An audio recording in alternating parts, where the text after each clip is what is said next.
Okay, I think we're going to start and welcome everybody to the Vignelli Center for Design Studies, Design Conversations Lectures. Tonight is our final lecture for the year, and we're very pleased to have you all here. I'm going to just say again a word of welcome to everyone and then toss the ball to my colleague, Mitch Goldstein. He's going to introduce our speaker. So Mitch. All right, shall we? Thank you, Roger.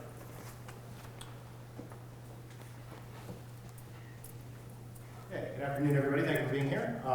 I'm Mitch Goldstein. I teach in graphic design. I'm also involved with Roger in the Vignelli Center as well. Very, very happy to introduce James Goggin today for our last talk of the year.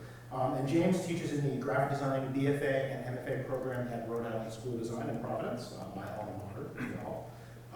And James has worked, and I'm reading, this is all of James's website, so James will recommend it. James has worked as a long-time consultant to the Tate Modern and the Tate Britain, the art director of the avant-garde British music magazine The Wire, director of design, publishing, and new media at the Museum of Contemporary Art in Chicago.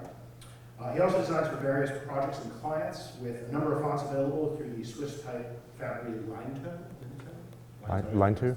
Yep. He's also previously taught at the Workcloth Typography in Arnhem, the Netherlands, and at ECAL, the École Cantonale d'Art de Lausanne. Was that even in the neighborhood? No, in Switzerland. And my wife Ann and I had the good fortune of doing a workshop at RISD a few weeks ago, and James was there, and we got to work next to James. And in addition to all that, honestly, James is really a brilliant teacher and a great educator. And I'm very happy to introduce James Goggin. Thank you. Thank you. Thanks, Mitch. Thank you, sir. Thank you, Roger. Thanks, Mitch. Very pleased to be here at RIT. It's my second visit. My first visit was actually right in the middle of our move from Chicago with my wife and two daughters. Last summer we moved from Chicago to Providence for me to take up the full-time position at RISD. And of the few stops that we made en route while we had our station wagon packed full of suitcases with our dog in the back as well, we stopped here to visit Roger because I'm working on a book together with Roger, and it was a great opportunity to at least start to scratch the surface of the incredible archives that you have here. So really exciting to be back here to actually share some of my work with you. It's a true honor, so thanks for the invitation. I've called my talk this afternoon Simple Forms, and we'll get into why shortly, but I first just want to provide you all with a little bit of a background, bit of a brief overview of the work that I've done to date. And then for the main part of the talk, I'll take you through 5 or so projects that deal with this idea of simple forms in one way or another, and that hopefully articulate how simple forms are never quite as simple as they initially seem. But I'll start right at the beginning, because it's a kind of, I have a rather complicated background. This is going to take a little bit of time, but it's actually the short answer to what is a deceptively simple, but actually rather complicated question: where am I from? I was born in Australia. You're going to get a little world tour here if you can see the red dot. I was born, mostly lived in Sydney in Australia. I was actually born in Tamworth, which is, I was there until the age of 1. I've never been back there. Apparently it's the country music capital of Australia, I'm told. That's all I know about Tamworth. But I was born in Australia to Australian parents and lived in Australia until the age of 10. And my family then proceeded to move every 2 years to a different country until I started college. Thanks to my father's job with a Swedish multinational, we were first moved we ended up in Perth in Western Australia at the age of 10. We were then moved to Stockholm, and then to Copenhagen, and then to a small town in New Zealand, and then to Cardiff in Wales, where I finished high school. And as soon as I was able, once we were in the UK, I was dying to move to London. Graduated from high school, I think around 92. I moved straight to London. I already knew I wanted to be a graphic designer, and I really couldn't wait to get going. So I started college at Ravensbourne. I'll tell you a little bit about that in a minute. But for the rest of the story, after London, we actually lived in London. I lived in London for 16 years. Ultimately, my wife, who I met in high school in New Zealand, she moved to London right when I was finishing college, and By the time we left London 10 years later, after 16 years for me in London, we then, by that time, had 2 daughters. We continued to move from London to the Netherlands, and then to Chicago, and then now last summer to Providence. So that's my life story in a brief nutshell. The London part, I studied undergraduate graphic design, or visual communication as the course was called, at Ravensbourne College of Design and Communication in South London. And then I went straight on to a master's in graphic design at the Royal College of Art. And since I think got a number, mostly students here in the audience this afternoon, I thought I'd show, as the very first project that you'll see tonight, a project from my own time as a student, which I actually continue to do to this day, which is sort of a very loose project. I consider it graphic design.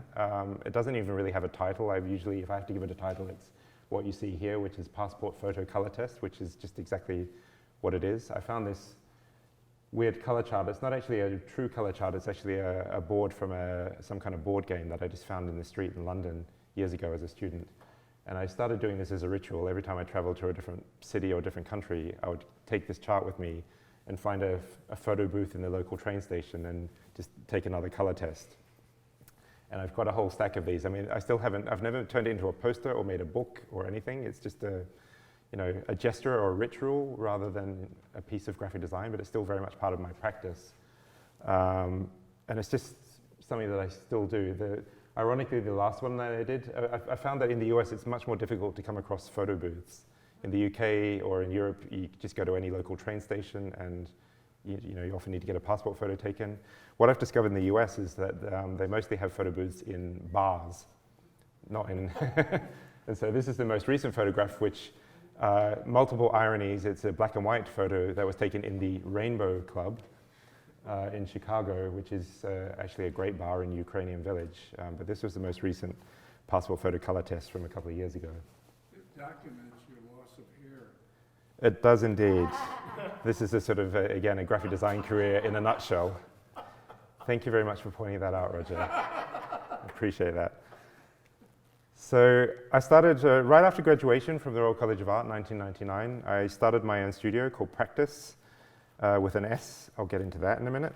While also working on a women's wear label, a fashion label with my wife, Sian, who now also runs Practise with me. And for several years, I actually shared a studio space in London and occasionally collaborated with the Belgian graphic designer Sarah de Bont, who herself has now moved from London. She's now based in Antwerp and teaches in Ghent. And this is just one of the projects that Sarah and I worked on. We still work on to this day, actually. This was started in 2004, a booklet series where we design a booklet for every single exhibition that takes place at Camden Art Centre in London. And this is a very, very basic response to, it was a pitch where we were invited to compete against other graphic design studios to come up with a new system of affordable, cheap booklets that would somehow be perceived to have a certain value. So people would pay a couple of quid to buy one of these and to somehow make them feel collectible. So Sarah and I, the first idea that popped into our head was, well, if we want them to feel valuable and we want people to collect them and almost feel bad about missing a copy, let's just put regular kind of stationery binder laminated tabs with numbers. And so then if you miss one of them, you're going to have this glaringly obvious hole in your collection of booklets. And so you can kind of see this was the first numbers 1 to 16, I think. And they all fit into a binder. We sell binders every year of gathering all the booklets from each season. And we've done over 100 of these now, as I just sent a couple more to print just a few weeks ago. So we still work on them. Somehow Camden still hasn't gotten sick of us doing these small booklets for them. Another design decision we made was to give each one an ISBN number, which was for us, it's one of the many kinds of things that I consider to be graphic design. It's often sort of the intangible side of graphic design of just requesting that the client invest in buying ISBN numbers and putting them on the back.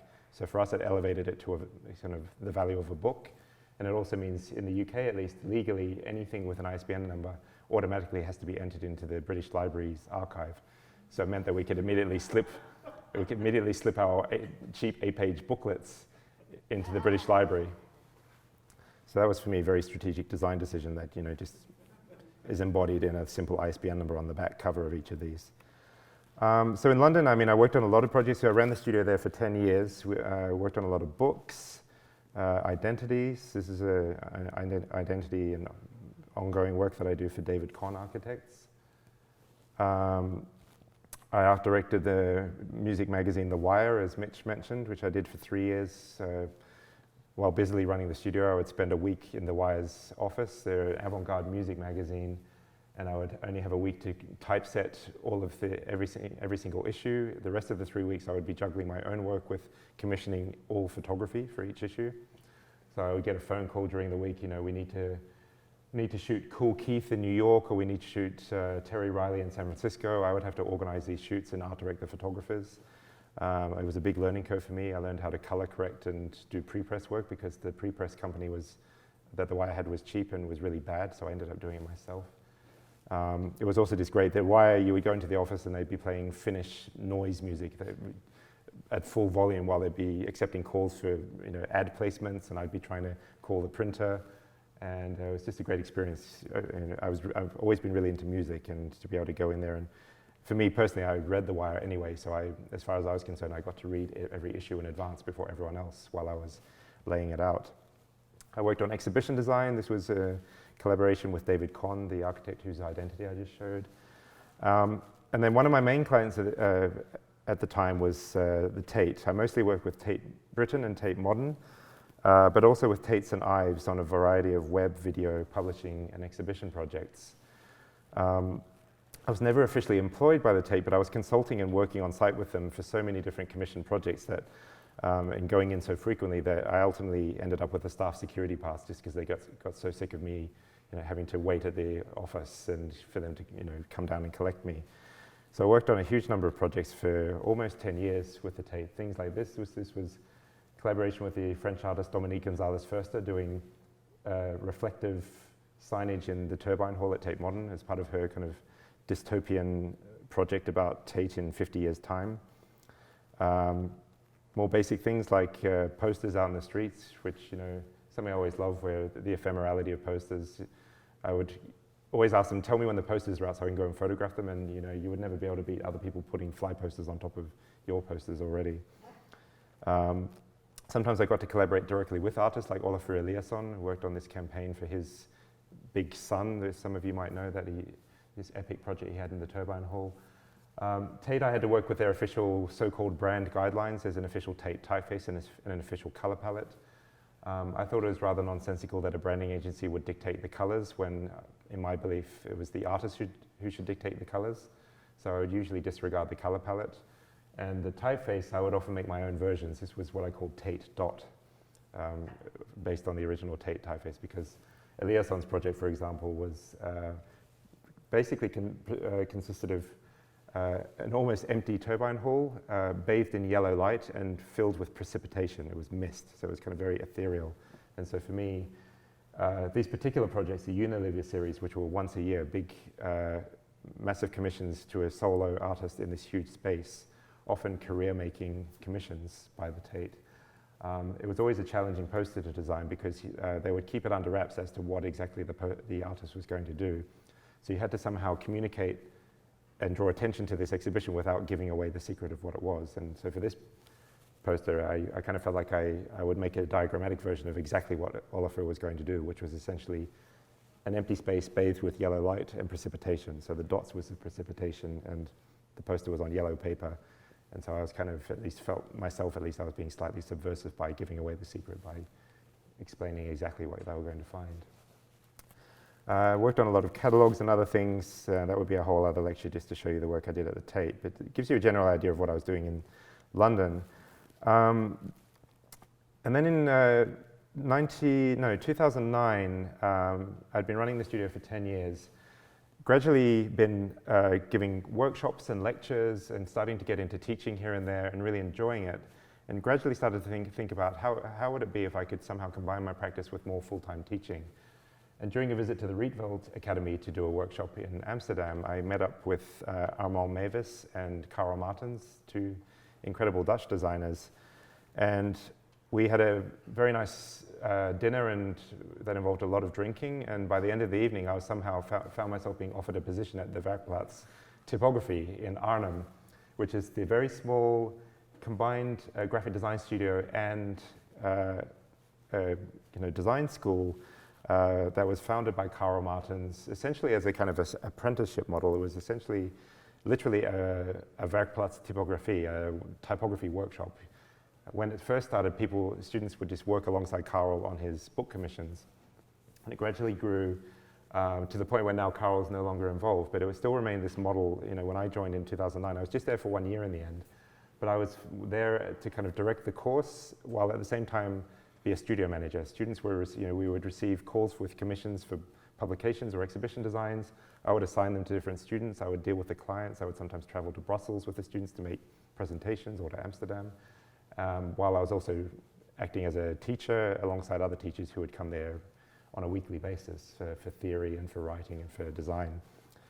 So it was an incredible opportunity, and it was sort of a crazy year. I was still doing a lot of work in London. We moved the whole family to Arnhem, kind of dropped everything. I kind of felt like if Karl Martens and Armand Mavis invite me to move to the Netherlands, I'll just move to the Netherlands, and that's what we did. And at the same time, I'd also been invited to teach monthly as a visiting history and theory teacher at ECAL in Lausanne. And this was actually the place where I had my first teaching experience back in 1999, right when I graduated from the Royal College of Art. A good friend of mine at the Royal College who I was studying with, she had studied at ECAL on the undergrad program there and had told her teachers that I was interested in teaching, and they invited me over for a 3-week residency to start teaching. And over the next 10 years or so, I would go there regularly to give lectures or to do workshops. And so for that year, I was at Arnhem. I would come to ECAL once a month, taking the train through Germany, and I was also running back and forth to the UK doing work with the Tate. So it was a pretty intense year. And right at the end of that year, just as we were settling in and really loving living in the Netherlands, I received a call from the Museum of Contemporary Art in Chicago asking if I'd be interested in running their design and publishing department, which was an incredible invitation, just completely out of the blue. And I said no, at least initially. Part of me, I'd always vowed to never have a job. When I graduated, I just wanted to start my studio. I ran my studio.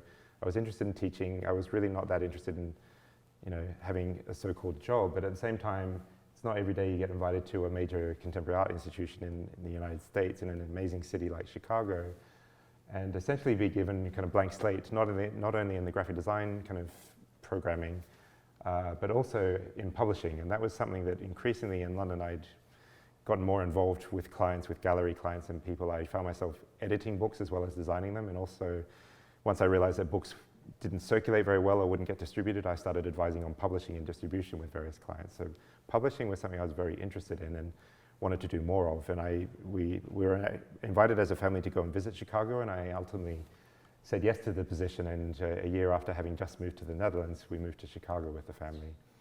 And that was in 2010. So that's how you find me here in the US, is thanks to the MCA inviting me there to run their design and publishing office. So I was there ultimately just for 3 years, a very intense 3 years. They hadn't had a design director for several years. When I arrived, they only had 2 designers, and 2 very overworked designers and 1 extremely overworked editor handling everything for the museum.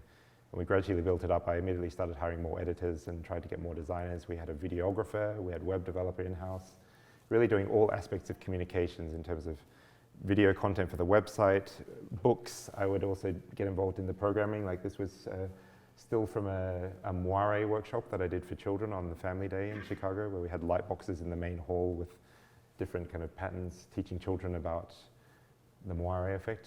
I kind of derived perverse pleasure in teaching children the very thing that graphic designers have to avoid doing. If you end up with a moire effect in an art catalog, you've made a very serious mistake as a graphic designer. So the children loved the idea that I was teaching them things that as a grown-up I was not allowed to do.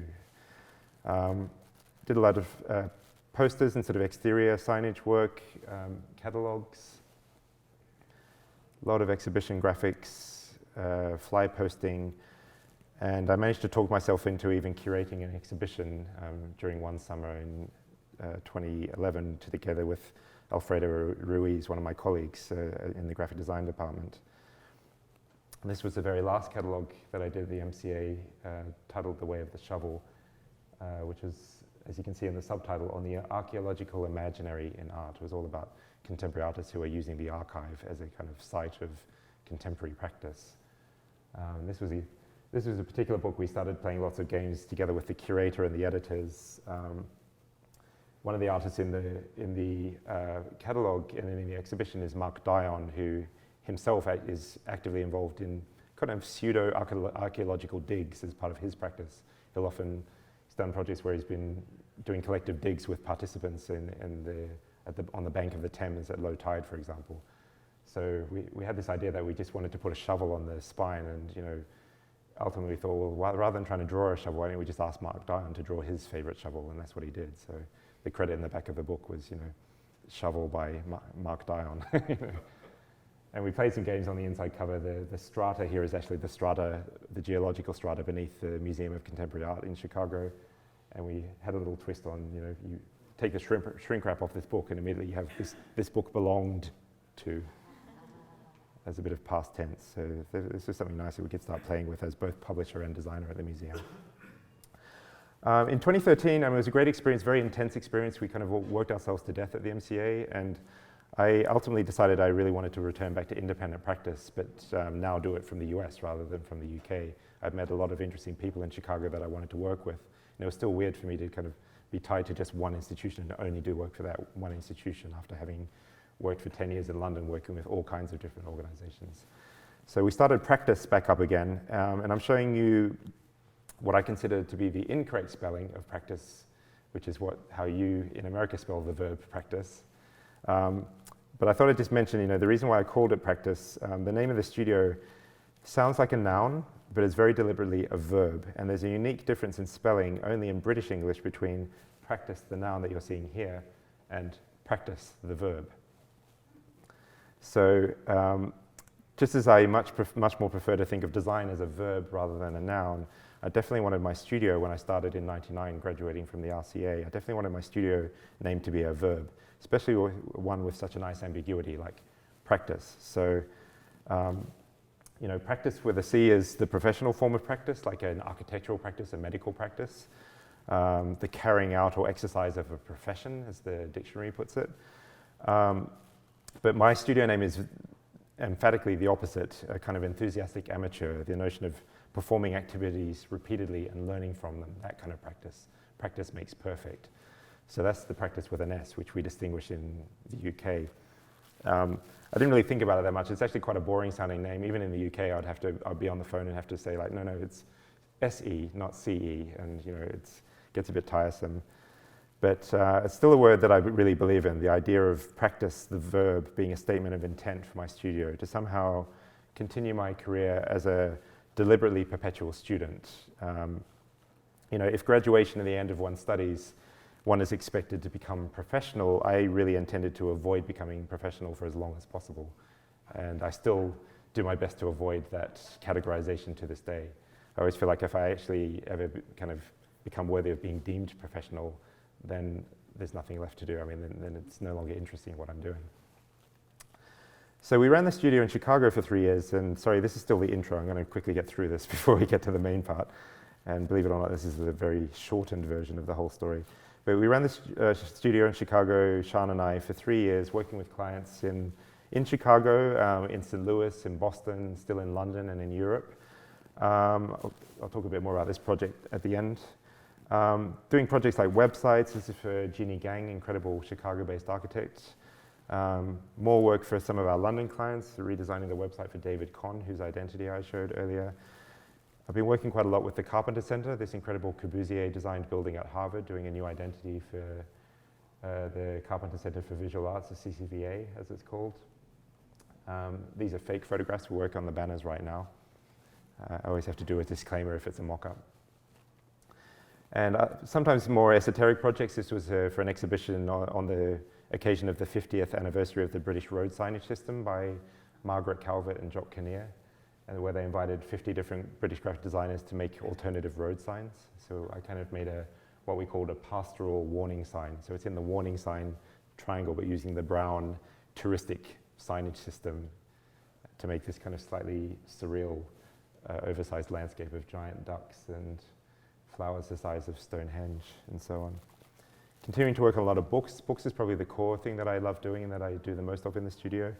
And also typeface design. This is a typeface that was released just last year based on a 1932 design by Rudolf Koch, which we've extended from all caps 5-line into lowercase and 10 different weights and cuts. And more books. This is probably the book I'm most proud of in the last few years. The catalog that accompanied the just mind-blowing exhibition by the Chicago artist Kerry James Marshall. So, like I mentioned, last summer we drove from Chicago to Providence, and I'd actually visited RISD's grad program way back in 2007 from London as a visiting designer to do a workshop.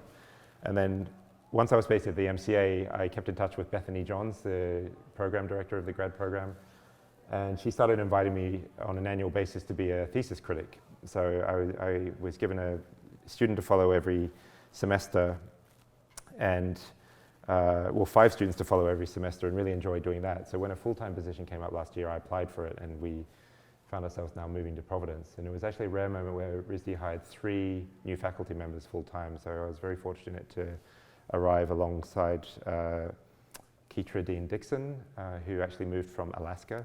For once, there was someone who was moving from further away than me to a place like Providence, and then also the artist, designer, and publisher Paul Salelis. So it's kind of a great crew of new people at RISD joining the already fantastic faculty there. So just very briefly, I'm just going to skip through these. This is just some brief snapshots of the kind of projects I've been doing with my students in the last semester or two. Somehow I get involved. This was me being typeset by my students. Typical studio scene. This was an incredible project where one of the students used the blinds on the Design Center 8-story building to typeset messages. So a lot of different kind of work. We're doing a work about, one of my elective studios is called X, Y, and Z, with the subtitle Graphic Design in Space. So it's all about treating graphic design as a spatial, multi-dimensional discipline. So that gives you a brief summary. So the title tonight, Simple Forms, and there are a number of reasons why I went with this title. Primary one, if I'm honest, being that Roger emailed me with a reminder in February that you really needed a title for me for the talk to start publicizing it. And on the very day that you emailed, I had on my desk the cover of a book, an advanced copy of a book for which I designed the cover, which was called Simple Forms. It's a cover for a new Verso book, the independent Anglo-American radical left-wing publishers Verso. First ever English translation of an 87-year-old book by the Dutch academic André Jolles called Simple Forms. And I needed a title, and I thought, well, okay, I do deal with a lot of simple forms and what I consider to be deceptively simple forms, so I'm just going to steal that for my title for the lecture. And just to briefly cover this, and this will sort of introduce you into the few projects I'm going to show you now for the rest of the talk. Simple Forms is basically a title that this academic, Jolles, he was from the Netherlands, moved to Germany, taught art history, and also gradually became a scholar in a much broader array of disciplines like Egyptology, theater, dance, Western literature, and finally folklore. And it's folklore that he draws on in Simple Forms, basically relating the title of Simple Forms relating to the ways in which we put our experiences into formalized language. And that really struck me as a kind of pretty fair definition of what I consider graphic design to be, the idea of putting experience into language, into visual language specifically. And Jolles, the Simple Forms that you can kind of see packed into the title here, he kind of identified 9 specific traditional folk forms which we can use to sum up the basic themes through which we communicate as human beings. Legend, saga, myth, riddle, saying, case, memorable, which can be loosely translated as anecdote, fairy tale, and joke. The credit on the back cover lists me for cover design, and it lists Bruno Munari for alphabet.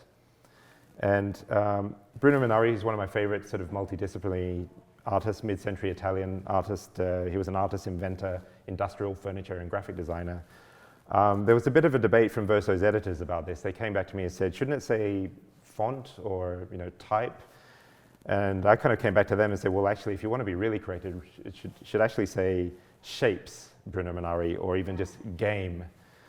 because the shapes that I used for simple forms come from this essentially children's game designed by Bruno Minari in 1960 called ABC con Fantasia, or ABC with Imagination, which some of you probably know this. It's just a simple pack of foam, not even letter forms, but just geometric shapes which children somehow instinctively start to build letter forms out of. It's somehow a kind of innate instinct that we have to turn basic forms into language in some way, just as Yolles talks about in his book. So faced with the weird possibility of the credit being shapes or game, Bruno Minari, Verso's editors conceded that, okay, let's call it alphabet, and so that stayed on the back cover. So if I was, I'm going to try just categorize some of the projects I'm going to talk about just to finish up the talk here. And so I'd call this category at least, modular forms. At least that's the kind of childlike forms that Minari used for his game.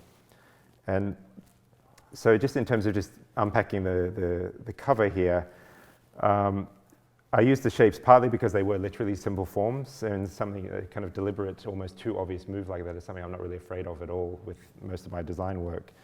But Minari shapes also alluded to the notion of putting experience into language and imagination into letter forms from basic shapes. And I kind of figured that I could literally put language into words and words into the letter forms of the shapes. I wanted to retain a really simple cover design, but I also had, the title simple forms and this fairly complex subtitle with the 9 forms that you kind of see listed here. I ended up sticking Yolles' name in the middle, and then it was luckily Minari's shapes allowed me to just neatly kind of stack in a kind of rotating order. You have to kind of wind your way through the book cover to read all the 9 different forms that Yolles defined.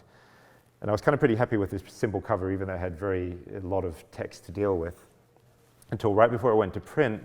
The editors emailed me saying, oh, by the way, Frederick Jameson's written the foreword, and we really want to signal that. It's fairly renowned critic and political theorist. Can you stick that somewhere? And I thought, this is going to ruin my simple cover. Where do I fit foreword by Frederick Jameson? And there were lots of places I could have tried to stick it, and I decided in the end, well, I'm going to just be very simple and obvious with this. F for forward. I'm going to just stick it next to the F. That's as complex as that got.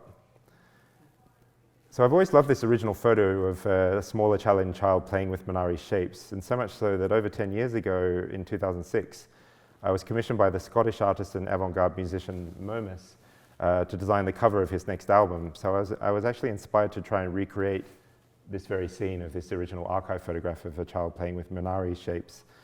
But instead of using Minari's shapes, Momus, who not only by being a musician happens to be an incredible writer on graphic design and even typography sometimes, at the time of this album, he'd somehow had a thing for Milton Glazer's 1964 typeface, Baby Teeth.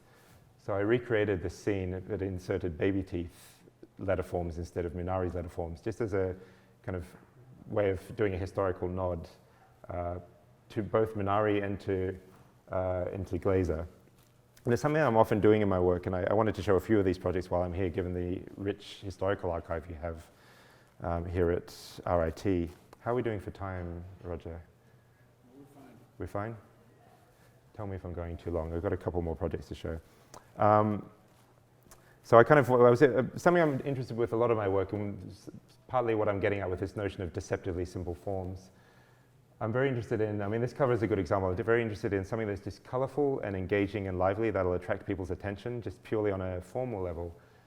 But then I'll always try and add in details that perhaps reveal themselves to people who pay more attention and might come back to something and add more depth for the viewer to receive later on.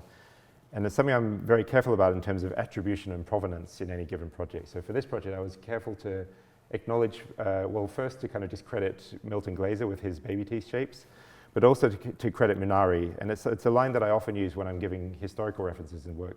Rather than simply crediting Minari, the caption under my design credit was, with apologies to Bruno Minari. And so it's always for me a kind of apology of I want to acknowledge I'm partly maybe not worthy, but I want to acknowledge it. So you'll often find with apologies to various people that I'm mentioning in my work. Another brief category of simple forms for which I'll use the work of someone else as an example, but I think all of the forms I'm showing tonight have a sort of certain interpretative qualities, either to derive historical or other meanings from. And now that I live in Providence, this is a large-scale artwork that I see every time I drive up to Boston. It's an incredible piece right next to the I-93 south of Boston by one of my favorite artists and designers, Carita Kent, also known as Sister Mary Carita Kent, the American Catholic nun, artist, and educator who lived and worked in Los Angeles and in Boston. Carita Kent worked almost exclusively with silkscreen, but for this massive 1971 commission titled Rainbow Swash, her work was applied to a natural gas tank in the Dorchester neighborhood of Boston rather. And I'm showing this piece as a particularly good example of how people, like I mentioned, people who pay attention, or people who aren't even being asked to pay attention, naturally just, I think humans in general have a tendency to always look deeper and look for meaning, even in the most simple forms. Often, especially in the most simple forms, people always question, is that it, with simple forms? And this is a famous or even infamous example where there are various urban myths about the paintings and Carita Kent's paint swashes. The blue swash, for example, on the left edge allegedly contains the profile of the Vietnamese leader Ho Chi Minh, who was in the news at the time in 1971 at the kind of tail end of the Vietnam War. You can kind of see a slight profile there. People have even seen apparently the face of Fred Flintstone in the yellow brushstroke. So there are all these kind of stories about what people see. They've even gone to the level of controversies. There were various organizations protesting against this artwork because of what they perceived in these very basic brushstrokes. And that's something that fascinates me, the capacity for people to imagine and perceive different associations and even concrete visuals in abstract forms. So historical forms, and again, as you can see already, I'm dealing a lot with history in my work. One of the main clients I've built a long-standing relationship here in the US is the Terra Foundation for American Art, which is a privately operated non-profit organization that supports American art exhibitions, publications, projects, and academic research. It was founded by a businessman and art collector, Daniel Terra, in the late 70s. For a long time, they actually had a museum in Chicago, but they closed it in, I think, around 2004, and decided to dedicate themselves solely to the funding of art projects, anything to do with what they deem being American art history, any time from the 17th century through to, I think the cutoff point for them is around 1980. That's the sort of where history ends for them. They have a Paris Center with an American art research library. So they have offices in Chicago and Paris, and I've ended up doing pretty much all the graphic design work for them over the past few years. In particular, one of the most interesting projects has been with the publications director who's in Paris. And aside from mostly funding art publications and exhibitions, they've now started to initiate their own publishing program with an important new publication series aiming to explore a number of thematic ideas regarding the production and consumption of American art with research essays by international scholars and critics. So the plan is ultimately to produce 8 of these so-called Terra Foundation essays. They're coming out twice a year. I've just got back from Belgium about a month ago to print the next 2 in the series here that you can see.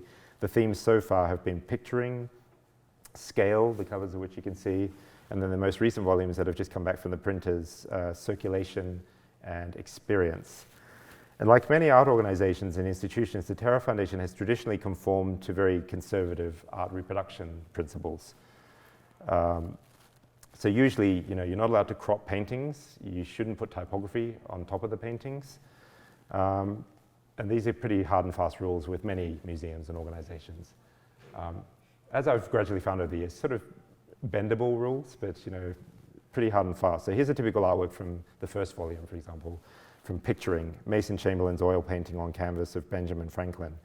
I love this painting. It's Ben Franklin chilling in the upstairs study of his Philadelphia residence while there's a fierce lightning storm raging outside of his window. If you take a closer look, you can kind of see he's just, calmly surveying his office while a church steeple's being chopped in half and bricks are being strewn across the sky.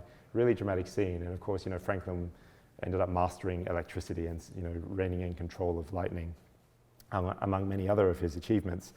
But for the whole series, I really wanted to focus on, not only graphic design, but picture editing. And how do we focus? How can we really do charged, powerful crops of artworks and see if I could try and argue the case for cropping, doing the very thing that we weren't allowed to do.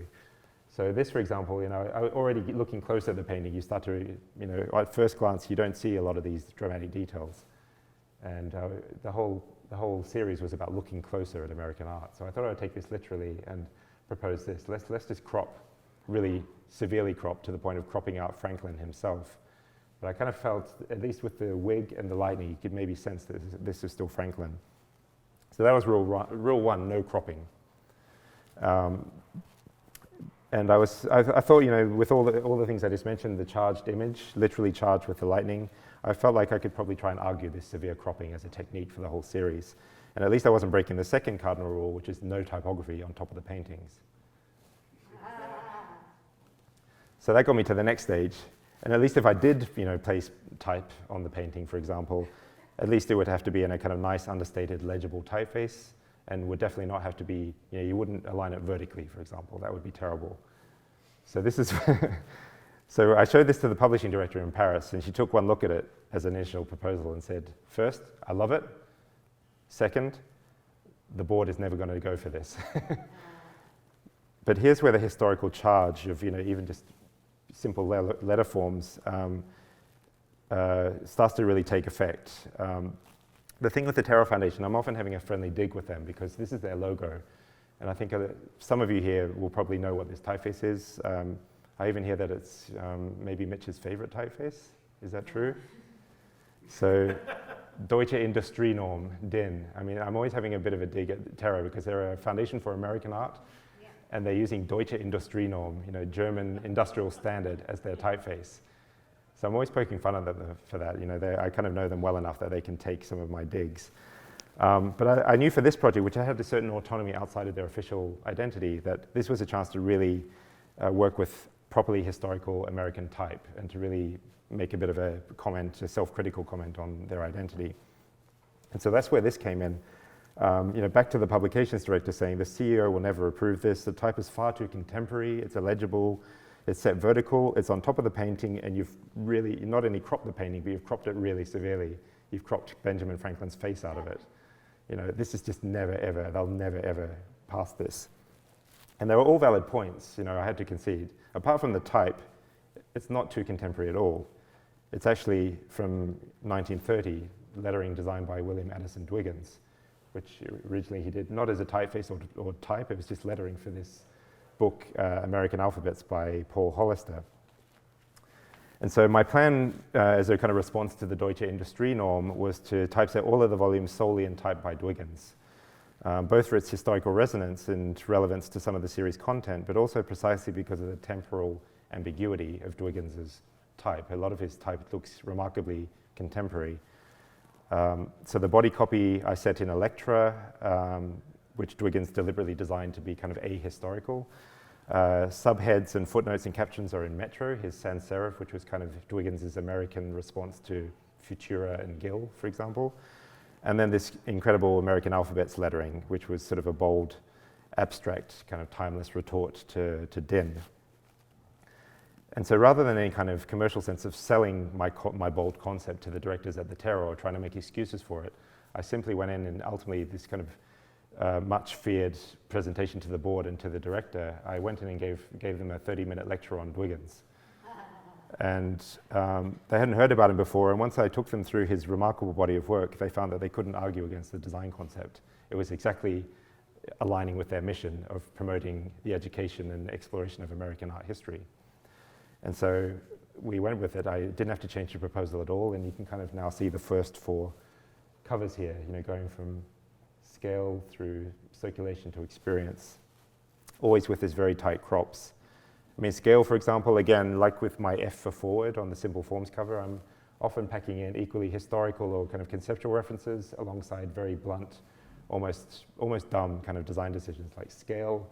This guy's on stilts, so he's too tall for the book, so his head gets chopped off. So that's how I cropped that one. It's just very logical decision making.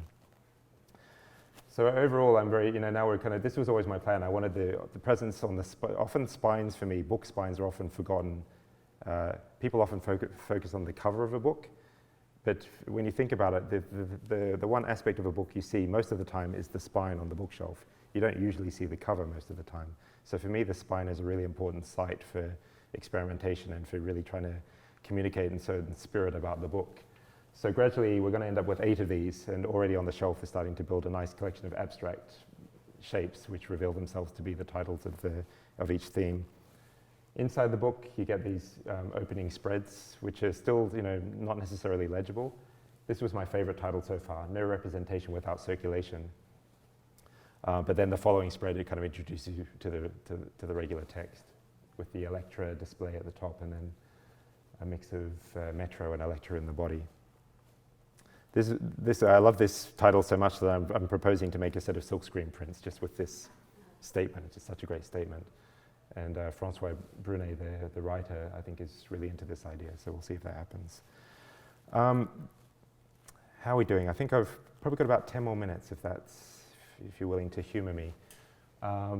Couple more projects. Political forms, something else I'm very interested in, something you often find in the simplest of forms. And particularly now in 2017, I think it's inevitable that for many of us designers, myself definitely included, we find ourselves invariably dealing with political forms, whether we like it or not. One of my favorite political forms, this is one of the very first sketches of what was originally referred to as the nuclear disarmament symbol. A lot of you probably know this from history class, now universally known, of course, as the peace sign. It was originally drawn by the British artist and designer Gerald Holtham in the spring of 1958 for use in a protest specifically demonstrating against nuclear proliferation, what are now called the Alder Marston Marches in the UK. And I've always loved this symbol because it's coming directly derived out of typography, but a different kind of typography. It's abstract representations of the flag semaphore letters of N and D for nuclear disarmament. So if you kind of look at the N down the bottom right and the D top right, that's where the peace sign comes from, the D and the N, or the N and the D, as you can see here. And it's this recognizability and ability for just about anyone to reproduce the symbol, which is also a hallmark of a good simple form, that anyone can draw it, that led to a beautifully simple drawing, not by me, but by our eldest daughter, B, a few years ago. She was sitting at the table drawing peace signs, which she often likes to do, which always pleases me greatly. And then she suddenly thought to draw a peace sign directly on top of a globe, and she pointed to it and said, "Look, peace on earth," which it is, literally peace on earth. And I just thought that was genius. And of course, as a graphic designer dad, I went and ruined it by kind of drawing it in Illustrator and giving it an equal line weight to make it like a pictogram, kind of stripped the soul out of her beautiful drawing. But she did concede in the end that, we silkscreened it in the end on butcher paper and folded it up, peace blue and earth green, and we kind of sent it out as a New Year poster for people in 2015.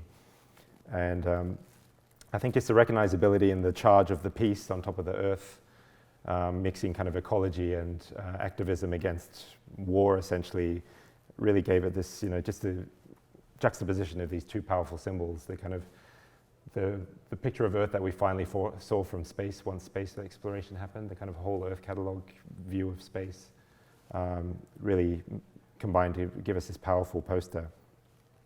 Another more recent political sign, one that we're becoming increasingly, sadly, familiar with, one that's becoming more common, is this kind of what I guess, I'm never sure if there's actually an official name for this glyph, but it's basically what I consider the no symbol as part of, what we probably all know as the AIGA symbol signs that were designed in the 70s as a kind of collaboration between the AIGA and the US Department of Transportation. Designed by the set themselves, designed by Roger Cook and Don Chanofsky.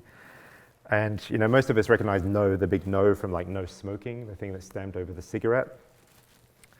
And for me, this has kind of taken on a new meaning. It's something we're talking about all the time at RISD, in class, invariably with all the students, grappling with the kind of renewed urgency and interrogation of graphic design's role in society, given the current political climate and what's going on. We're returning to questions that started coming up in the 90s of, can graphic design save the world, for example? This was a big discussion in my seminar class this semester, which I started to try and unpack together with the students in terms of, short answer is perhaps no, graphic design can't save the world, but I sort of put to the students, can humans save the world or change the world? And I feel like, yes, humans can change the world. Our graphic designer is human. And usually I hope yes, I hope we remember that we're not only just graphic designers, but we're also human beings, we're citizens. So then, in that sense, maybe graphic design can change the world if graphic designers are human and if humans can change the world. So this got me thinking a lot about just work that I'm trying to do at the moment. And I've been involved in a lot of the protests, so especially one close to my heart because I very emphatically describe myself as an immigrant, which I am. And so I really felt compelled to make a response to the so-called Muslim ban. And so this was one of the many protest posters we've been making in Providence in recent months. And I kind of was trying to think, what can I do at least with my graphic language and knowledge as a graphic designer? And I felt like, well, what if I have, I want no ban, no wall, but I know how to illustrate wall, how can I illustrate ban? And so I ended up with this, it's the no symbol, it's kind of a ban, it's banning things, it's banning smoking, it's banning minority groups, racial groups. So I felt like it would be powerful to have this kind of no ban, no wall, but also a kind of no, no, no 3 times as well. And so this was at least, still not quite sure what I make of this, but I felt like I've been feeling compelled to make something and just to emphasize that, especially a place like America where unless you're really Native American, we're all immigrants in a way. So this was at least one of the things I've been trying to do to, not at all to solve problems or change the world, but at least to kind of get going and think about what on earth we can do as designers. So I'm going to finish up with just one last project very quickly, but that somehow combines all of the above form typologies that I've been mentioning: symbol forms, modular, interpretative, historical, and political forms. And it's a very small project that's sort of pretty ephemeral that I worked on while I was in Chicago, just after I left the MCA in 2013. And it was a commission for a combined poster and folded print series commissioned by a group of Chicago designers that were curating a season of monthly programming of architecture and design films titled Image Building Object. And the project had no real budget, minimal print budget, and 0 design fee, but it was all taking place at Black Cinema House, which is one of several remarkable cultural centers that have sprung up on the south side of Chicago thanks to the artist Theaster Gates, who is just an incredible figure. He's got this foundation now called the Rebuild Foundation, which involves neighborhood transformations and community projects where Theaster's he buys up very cheap, kind of dilapidated housing in this very disadvantaged part of Chicago, only sheer blocks away south of the University of Chicago campus. And so he's buying up sort of leftover, almost burned down houses and banks and things, pulling materials from these houses, making artworks out of them, selling them at places like Art Basel, and then channeling all the money back into building even more cultural institutions, providing free arts programming, cultural spaces, affordable housing, studios, and live workspaces. Just really incredible artists who I highly recommend you looking up. I was just at his Stony Island Arts Bank this past weekend witnessing a Black women's kind of open library and workshop day. It was just incredible projects. So this was for Black Cinema House, definitely something I wanted to support. So I kind of worked on this 6-month series of posters, trying to bring people in to talk about art and rather architecture and design in film. Almost 0 budget, so I used a friend's Riso printer, a basic 2-color stencil printer, to print all the posters. And I really just wanted to somehow I wanted this to be recognizable, but also easy to make. And so I kind of set up a basic system of typography, color, images, and most importantly, especially for this lecture, simple forms, basic shapes, simple yet loaded forms. And so the first poster here, for example, was Radical Speculation, screenings of speculative and critical design films by mostly British industrial designers. And the idea for all 6 posters was to use stills from the film, so it would give people a sense of what kind of films am I going to come and see, but to then place the stills into what I considered related or kind of contradictory shapes, either derived from the films or from surrounding context or even from more critical points of view. And then each of the images was sort of given captions. I mentioned my interest in kind of strict captioning and provenance, so I always want to make sure what I'm crediting every single thing, so that's what all these little vertical captions are. And it also, for me, allows a means for the viewer to kind of appreciate this just as a purely formal poster, but then to kind of discover, like, what is that shape or what is that image, and maybe people who want to do a bit of deeper reading will start looking it up online or going to the library and maybe learn more. I kind of really see posters and all kinds of aspects of graphic design as kind of inherently didactic objects. You know, you should be learning from them, both through form and through content. So the notion of radical speculation in the title was illustrated in what I kind of started calling a bubble Bauhaus. So rather than, it was sort of my reinterpretation of the three familiar primary forms of the Bauhaus, you know, the triangle, circle, square. But here it was balloon, thought cloud, and bubble. Don't know if you can tell, the lower one's a bubble. I tried to draw a bubble wand, you know, on the lower left there. So this was for me, speculation is for me, you know, it's ideas, it's not necessarily applied. Sometimes it's hot air, sometimes it's fragile, like a balloon. And I'll show you the rest of the posters. I'm not going to go through them in such detail, but just as an aside, something I also believe in as a very strongly held graphic design principle is recycling, especially recycling of ideas. And so this was a year later after that poster, I decided to revisit the bubble Bauhaus idea. And here it was for a cover of design issues. They commission a different designer every issue. And again, it's always with a 2-color constraint, just with their regular covers. And this particular issue was dealing with, also with kind of speculative concerns. They had some essays with titles like Unknown Positions of Imagination in Design or Modeling Business Models. So it was kind of dealing with like financial speculation as well as more speculative design approaches. Citizen Science was another essay.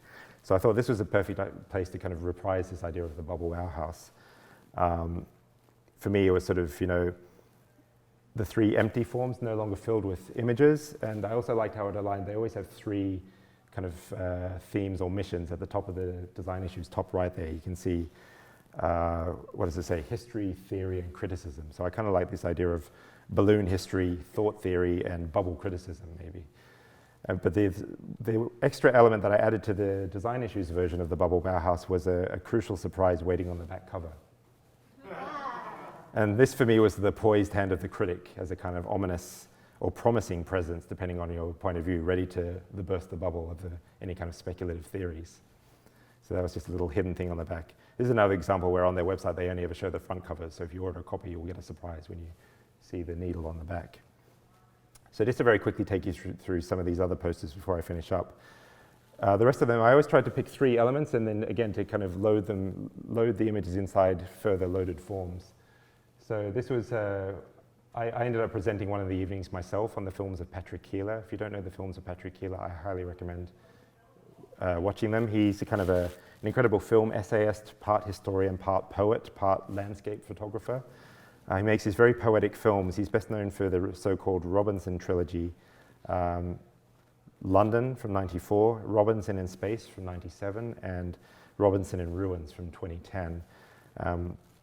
They all kind of deal with observations or explorations of what the character Robinson in these pseudo-fictional documentaries terms sites of specific interest or places to haunt, somewhere to haunt, as I called it in the title. I like the idea of, you know, exploring the landscape and simply haunting it in some way by your presence.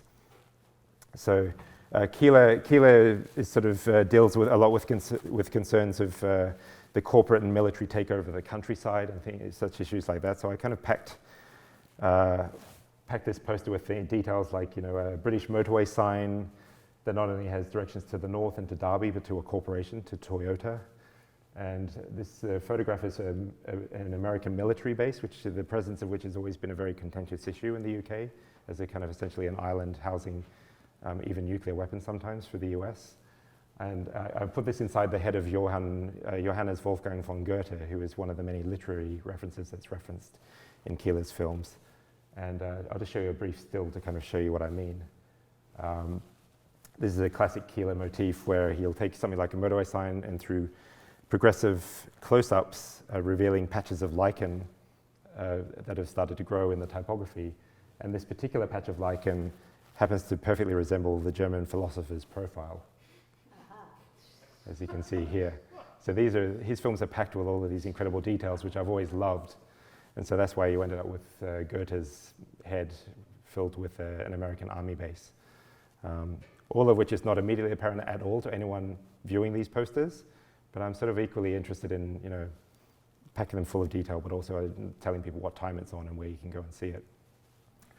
Just the rest of the posters very quickly. This was a screening of Herman's House, a powerful documentary about a prisoner in the Louisiana State Prison stuck in solitary confinement who had kind of worked with an artist to draw his dream home, while also kind of juxtaposing it with his own drawing of the very confined space that he lives in every day. There was a series about Sam Mockbee, an architect and founder of Auburn University's socially conscious design-build architecture program called Rural Studio. This was the only three-color print that we did for the series for the late Belgian furniture designer Martin van Severen, kind of using his basic furniture typologies and pulling out the often surprising color palette that he used for his furniture. And the final poster of the series was for a screening of Andrew Garrison's 2007 film Third Ward TX, which documented the historically African-American Houston inner city area of the same name, the Third Ward, where this public art program, kind of in a parallel to what the Astor Gates is doing in Chicago, the Project Row Houses art program in Houston has been using the tools of design, art, and architecture to transform 2 blocks of so-called shotgun houses. Examples of which you can see below, or new versions of which. And well, here's a shotgun house here, which part of the public program there was this work by the multimedia artist Sam Durant, who himself kind of engages with American social and political and cultural history. His most famous works, like this one, often kind of using found lettering sourced from photographs of protest signs and things like that. So he'll kind of take them from the original archive photographs and make these powerful light boxes. So I thought I would appropriate his typography in turn and emblazon the whole poster with this very powerful phrase, "We are the people," on top of the kind of shotgun house shape filled with a group portrait of people building a new shotgun house. So that's about it. I mean, let me see. With the subject matter quotations, film stills, basic printing, and loaded forms that I kind of all combined in these posters, we ended up with what looked like fairly busy, even complex poster designs, but each still with these simple elements working autonomously, each thing doing its own job as part of the whole. Drawing attention, signposting references, providing political charge or dialectical resonance, while also simply telling people that an interesting and free film program was happening at a given time at a given place. And so another one of my continued attempts, this whole series was another one of my continued attempts to learn through repeated tasks as a graphic designer, the verb practice that I mentioned, my practice with an S, with what I always hope is an honest endeavor of putting experience into visual language through deceptively simple forms. Thank you.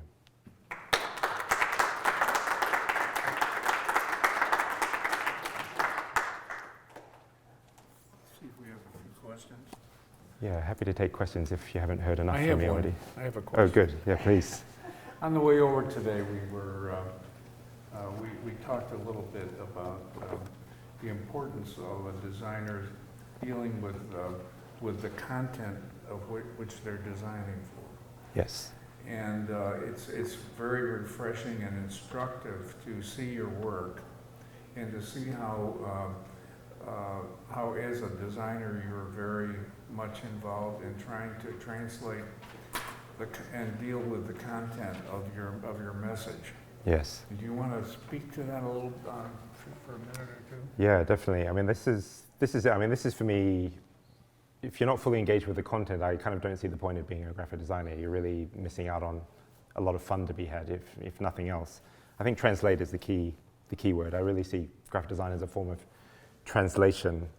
And partly, I always find translation a really good word because translation is never objective. Translation is always subjective. And I think, if you think about, famous French literature, for example, often people will seek out a particular translation of the literature because one translator has had a particular spirit or way of kind of not only simply transferring the language into a new language for other readers, but also a certain sensibility where you want to read the original writer, but you also want to hear the sensibility of the translator themselves too. And some of my favorite writers in the English language are also people who translate French texts into English. So for me, like, translation is this great idea that the graphic designer is there to present the information sympathetically and to not get in the way of the content or the writer, but it's never in any kind of, at least for me, never in any kind of what I ultimately think is sort of a futile attempt to be objective or neutral. I don't think that's possible. But I do think there's a huge room for interpretation, subjectivity, and a contribution from the graphic designer in variously modulated ways. Some projects I'll push myself in much more in terms of visibility in the project. Others I'll do my best to, like the Kerry James Marshall catalog, I just had to do my best to stay out of the way because it's just such remarkable paintings where I just didn't want to be the graphic designer that would mess that up. But I think it's by being fully invested in and on a baseline level, just reading everything you're given as a designer to work with. For me, it's ultimately allowed a lot more autonomy in situations with editors or clients or curators or artists, where there's often a surprise. I think I mentioned this while we were walking over. I'll offer an opinion on, I read and I write. I don't call myself a writer, but I try to write a lot. And so I have opinions on editorial matters as well as just, on the formal side. And often the thing that we were talking about is clients will suddenly turn around and say, oh, did you read it? You read all the essays? And it's like, yeah, of course. I mean, who do you think I am? But I think that's a big thing. It's a surprise for a lot of people when graphic designers do read. And having read it, you immediately, you've kind of opened up a significantly greater proportion of engagement with the given set of participants in any project. For me, participation is not only with the printer and the distributors, but it's with the clients, the writers, the editors. And once they understand that you have a certain opinion and experience and you respect what they're doing, but they understand by having read it that you clearly respect what they're trying to say, I've really found that I can get proposals like my Terror Essays series. I can get them through because they know I'm not just being a facetious graphic designer trying to break the rules, but it's all coming from, it's not for me, it's for, not even for them, it's for the reader or it's for the audience. It's ultimately coming from an honest place, and it kind of builds mutual respect and just a much more enjoyable dialogue. I mean, I become friends with most of my clients because we just have genuinely interesting, fun conversations, and I think that sort of collaborative aspect that takes it away from me from this idea of a sole authorship of a designer claiming credit for everything. That all just comes down to, reading the content. Mitch. Yeah, part of what I really like about your work is that it's really funny, but it's not like sort of, I hate to say it, but like American funny. It's like British funny. It's kind of like quietly humorous. Are you aware of that, or is that? Yeah, I mean, I have. Do you know that? I try to get humor. It's tricky because I'm always a bit skeptical of sort of very literal. I mean, I love Alan Fletcher's work, but the smile in the mind idea. Like sometimes I feel like I worry that they can get too corny sometimes in graphic design. But I'm always packing things into my work that some people spot. Like I'll have certain clients where they'll just be immediately like, James, come on, I can't believe you did that. But like people won't know it. I never wanted to overtake the overall mission of the project. But I feel like, I mean, that for me again is like a reminder that we're not just designers or we're not just artists or publishers, we're humans. And I really do feel like just some kind of tacit recognition or a wink between each other or some kind of nod that, hey, let's, this is, there are very complex reasons why I'll do something in my project, and another time it's because it starts with an F, and that's also a valid reason for me. And so part of it comes down to sort of, I think the more humorous things are often just coming out of sheer intuition. And I'm very interested in, I know this was something inspiring that you guys talked about to the RISD students, of just sometimes just doing something because it feels right. And I think graphic design, for me, it's not any kind of false dichotomy of graphic designers doing whatever they like, total intuition, at the expense of complex thinking or, relating things very closely to the content. I feel like these are sort of, it's always a synergy between all of those aspects because we're all complicated as human beings, and there's always an element of both. But I think invariably there always has to be an element of humor, and no matter how serious the project, there's always either on a very deadpan kind of level. I'm a big fan of very deadpan kind of humor, where it's often when something gets so basic, when you strip things back enough, it just gets funny. Like it's just when it's so basic. So this is what I'm sort of trying to get at with the whole simple forms as well, is that it's this simplicity. But I'm always very pleased when someone picks up on the fact that the work's funny, because that's something that I always appreciate in other works by artists or designers or writers. So yeah, for me it just comes down to making the work human in a way.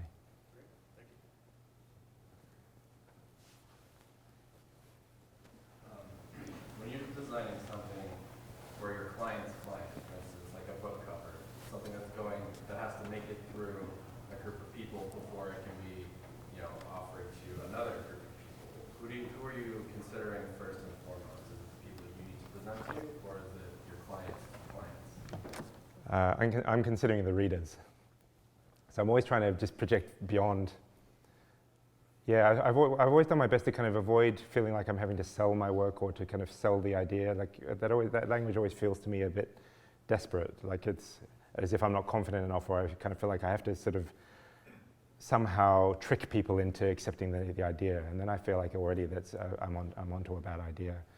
So, I mean, there is the reality of definitely it has to often pass through ranges of people, and part of my strategy is always I want to meet everyone in person.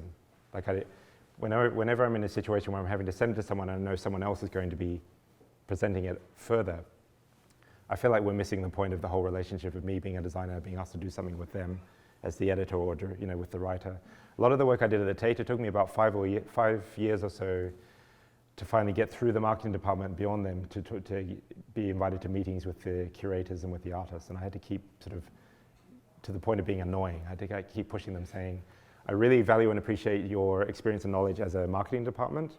And they would come to me with very specific, our target demographic for this pre-Raphaelite show is ladies who lunch from Surrey who are going to come into London, and this is who the poster will be directed for. And I was like, can I also direct the poster to other people as well? But I was always, so I feel a lot of it's just sort of making the case for what I found in general is that the meetings that are deemed not relevant to the designer are usually the meetings that are exactly most relevant for the designer. So part of it is, rather than it being passed on, I'd like to be there and talk to them. Verso covers, for example, I'm fortunate to Andy Pressman is the art director of Verso. He's actually based, Verso's in London and New York, but Andy's based in Portland. He runs a great studio called Rumors, and also is the art director commissioning all the covers for Verso. So I have a great dialogue with Andy. Andy's got a brilliant sense of humor, and if you look up, there's a good Tumblr blog of Verso covers where Andy just makes brief comments of all the Verso covers.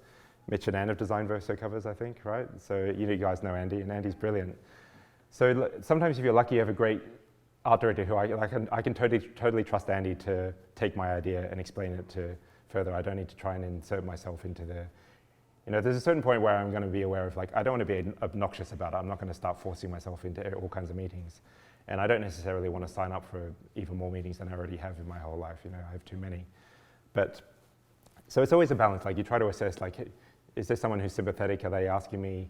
What it often comes back to is ultimately what I learned even from a student is rather than trying to tailor my work for the kind of work that I think people, how do I put this? Rather than trying to tailor my work to make it in a way that people will give me jobs or hire me, rather than thinking I need to stop doing stranger or weirder kind of work because then I won't get a job. It's always been, I'm just going to constantly do what I feel is appropriate, and for me what is appropriate is often what's most radical or surprising, because it still ties back really correctly to the original assignment or the intentions.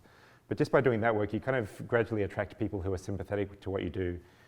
You can trust them, they trust you, and a lot of it, a big key word for me is trust in any situation. And I think if you're confidently doing the work that you really believe in, you start to worry less and less about, convincing people to accept the concept, and also the idea of how many people does it have to pass through. I think people recognize when it's coming from a genuine, enthusiastic, kind of honest and respectful place, if that makes sense. Good question though, thanks. On that point, it's like when you were talking about the 4 books that you designed and you gave that lecture on, 30-minute lecture on that, what came first? The lecture came first and then the visual in front of the board? Or did they have the visual and then you went in and gave it? It was the visual first, I think. I'm trying to remember now, that's a really good question. I think it was definitely the visual, because I wanted them to first Respond. Yeah. Have a gut response to it. And it's always like a false construct in a way. I I want to bring in mock-ups, but they say, no, we're meeting a large number of people in a room, so it has to be rejected. And so already like, well, it's not a book cover anymore. Now it's, we talked about this on the way over as well. It's like now it's a poster because it's big. Everything you saw today was false because this wasn't this big. So it's tricky, but I had printed mock-ups as well because I want people to feel the physical. I'll get a dummy at the exact spine width. It has to feel real. When it's flat, it's still subject to change.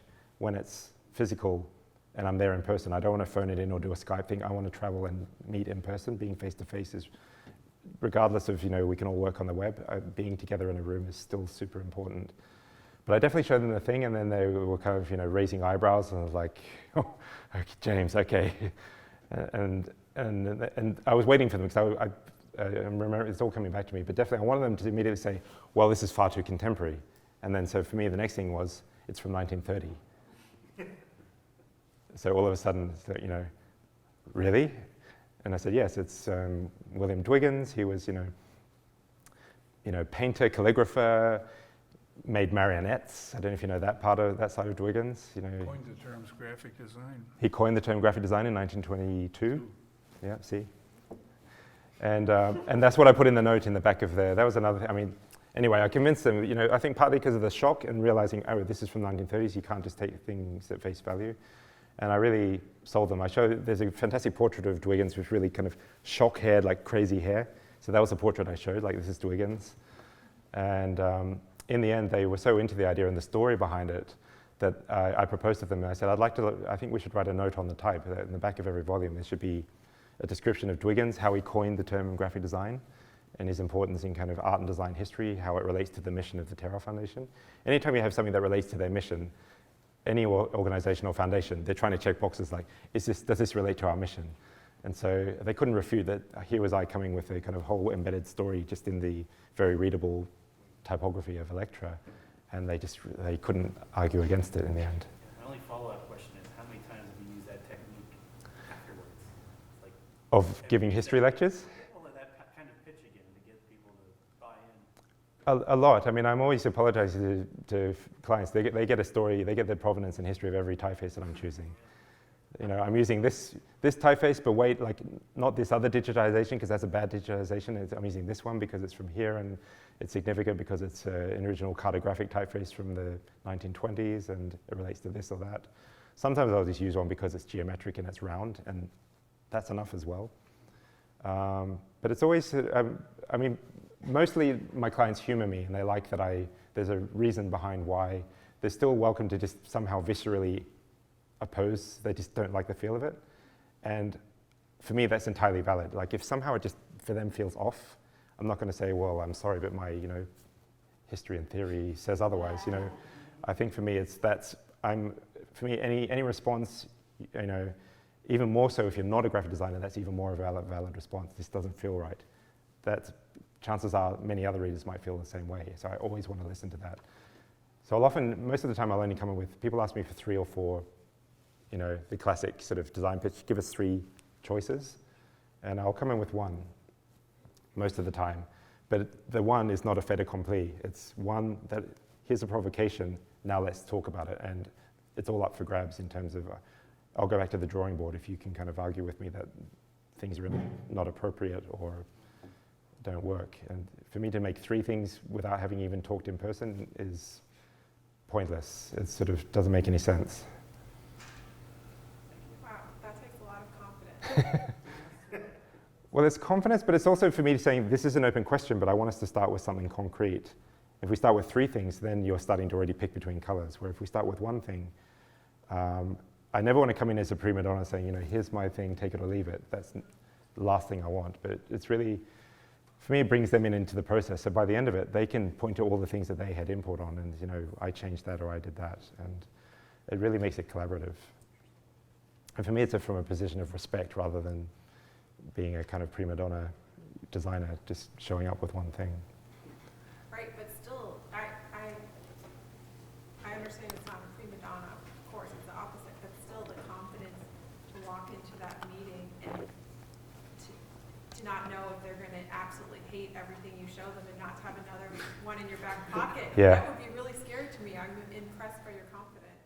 I'll admit that I have, like sometimes I myself, I'm convinced by 2 possible ideas. Like, so then I'll come in with 2 and share, like, I'm kind of into both of these, and what do you think? So it's not strictly 1, but it's, if someone asks me for 3, I'll say to them, I'm not going to come in just with 3 because it happens to be a random number that, to feel like you're in control.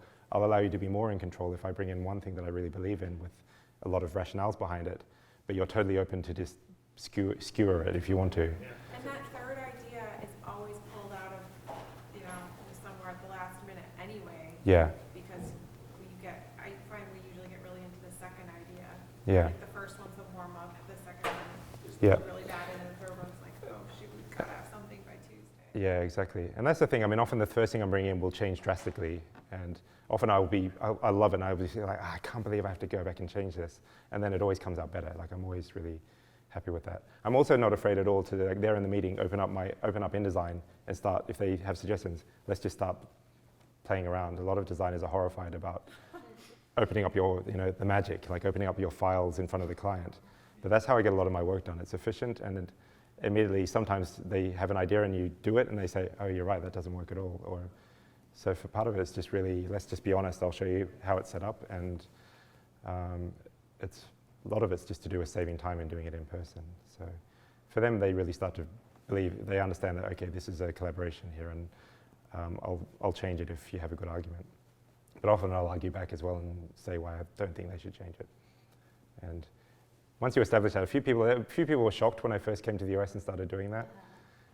Especially, I'd lived in the Netherlands for the year prior, and the Netherlands is the Dutch people are the greatest, most honest, most blunt people ever. You'll show them something and they'll just tell you, yeah, well, this is horrible, and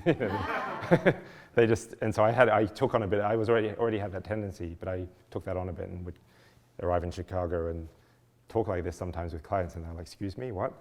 But I was like, no, but I want this from you too. You have to just tell me anything. I just said this to you today, Roger, was be tough on me with designing a book that Roger's written, and I want him to be tough on me. I kind of felt it was fair. Giving a lecture to you guys as students, and I just had a crit with Roger myself before the talk. But I just want blunt honesty, and I think that's when you start to... We didn't have enough time to really get down to the nitty-gritty. Yeah, he was easy on me. He kept wanting me to be tougher and tougher. But, we'll get there, James. Yeah, I'm waiting for it. I just want to thank everybody for coming this afternoon. Thank you. Yesterday we had our final staff meeting for the Vignelli Center Planning Group, and I commented that it was my observation that this year we really had our best year yet in terms of our speakers for the Design Conversations lecture series. It's really been dynamite, and thank you, James, for hitting a home run here for the last talk. Thank you. Thanks, everyone.